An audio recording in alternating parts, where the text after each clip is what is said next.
حسم النادي الأهلي الصفقة الشتوية الرابعة بعد ضم الجزائري أحمد القندوسي لاعب وسط وفاق سطيف لمدة 4 سنوات ونص. أحمد القندوسي كان مفاجأة كبيرة جدا لكل جماهير الكرة المصرية، مش جماهير الأهلي بس، لأن كل الناس عارفة إن النادي الأهلي محتاج لاعب في مركز المهاجم سواء بقى فوق السن أو تحت السن، فيقوم النادي الأهلي يضرب كرسي في الكلوب ويروح يجيب لاعب نص ملعب، وكمان كان بيتفاوض عليه نادي الزمالك. طب هل النادي الأهلي في احتياج للاعب في نص الملعب أم هي صفقة مكايدة زي ما قال رئيس نادي الزمالك المستشار مرتضى منصور؟ قبل بس ما نجاوب على السؤال عايزين نعرف معلومات عن اللاعب أحمد القندوسي. أحمد القندوسي لاعب صغير في السن، عنده 23 سنة، من مواليد 22 يونيو 1999. اللاعب طوله 176 سم. القندوسي من اللعيبة الشباب اللي كانوا بيلعبوا في ناشئين وفاق سطيف، وتم تصعيده للفريق الأول للنادي الجزائري سنة 2019. اللاعب الشاب أحمد القندوسي أصبح أحد العناصر الأساسية في صفوف الفريق الجزائري، وبقى يشارك بصفة أساسية. ونجح القندوسي خلال مشواره في 81 مباراة من مختلف البطولات إنه يسجل 18 هدف ويصنع 15 هدف. والموسم ده بس لعب 29 مباراة في الدوري الجزائري، سجل 6 أهداف وصنع 5، ولعب 8 مباريات في دوري أبطال إفريقيا، سجل هدفين وصنع هدف واحد. القيمة التسويقية لأحمد القندوسي 1,300,000 يورو، ولاعب بيجيد أداء جميع مهام خط الوسط، سواء الوسط المدافع أو المهاجم، وكمان يقدر يلعب في مركز الجناح الأيمن أو الجناح الأيسر. القندوسي بيحب يلعب رقم 8 وبيلاقي نفسه في المكان ده، لكن هو بيلعب في اكتر من مركز. اعتقد ان مستر كولر المدير الفني النادي الاهلي هيوظفه في اكتر من مكان، وانه له احتياجات كبيره عنده. طب تعالوا بقى نجاوب على السؤال اللي سالناه من شويه، هل النادي الاهلي كان في احتياج لصفقه احمد قندوسي ام انها مجرد مكايده؟ لو رجعنا لموسم الانتقالات الصيفيه هنلاقي ان النادي الاهلي كان بيدور على لاعب شبه احمد القندوسي، وكان عاوز ياخد محمد رضا بوبو علشان يقوم بالدور ده، عاوز لاعب بيلعب في مركز 8 وعنده مقومات هجوميه. بالفعل الاهلي عنده لعيبه كتير في نص الملعب، ولسه جايب مروان عطيه، لكن معظم اللعيبه عندها قدرات دفاعيه اكتر من قدرات هجوميه. واحمد القندوسي لعيب مهاري وحريف وبيلعب برجله الشمال وبيسدد على المرمى، وباين من ارقامه انه كمان بيتقدم وبيجيب اهداف.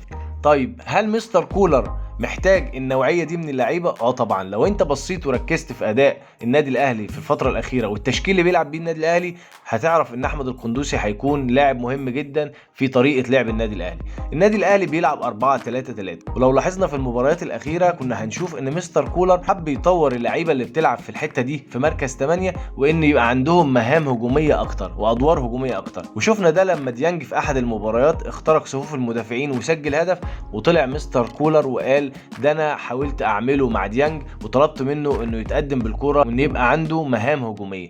وشفنا نفس القصه في المباريات الاخيره من حمدي فتحي. مستر كولر قدر يطور من حمدي فتحي وانه يبقى عنده ادوار هجوميه اكتر من الادوار الدفاعيه، ولما تقدم حمدي فتحي وخد ادوار هجوميه فرق جدا جدا مع النادي الاهلي في المباريات اللي فاتت، وتالق بشكل كبير في مباراه الزمالك. بالمناسبه الدور الهجومي اللي بيدور عليه مستر كولر لمركز 8 مش موجود في مروان عطيه. مروان عطيه ادواره الدفاعيه اكتر من ادواره الهجوميه، لكن واحد زي احمد القندوسي لعيب جاهز في المواصفات اللي مستر كولر بيدور عليها. طب ليه ما نجيبوش؟ الراجل بيلعب 8، لو حبيت العب مركز 10 فهيبقى موجود احمد القندوسي، لعيب مهاري وبيعرف يصنع الفارق، والارقام بتقول ان هو صانع العاب جيد.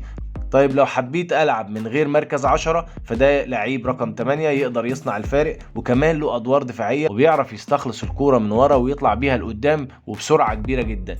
وكان واضح جدا مهارات احمد قندوسي في المباراه اللي جمعت النادي الاهلي بوفاق سطيف في دوري ابطال افريقيا. كان باين قد ايه اللعيب ده فارق جدا في الملعب، متعب جدا لدفاعات النادي الاهلي وخط نص النادي الاهلي.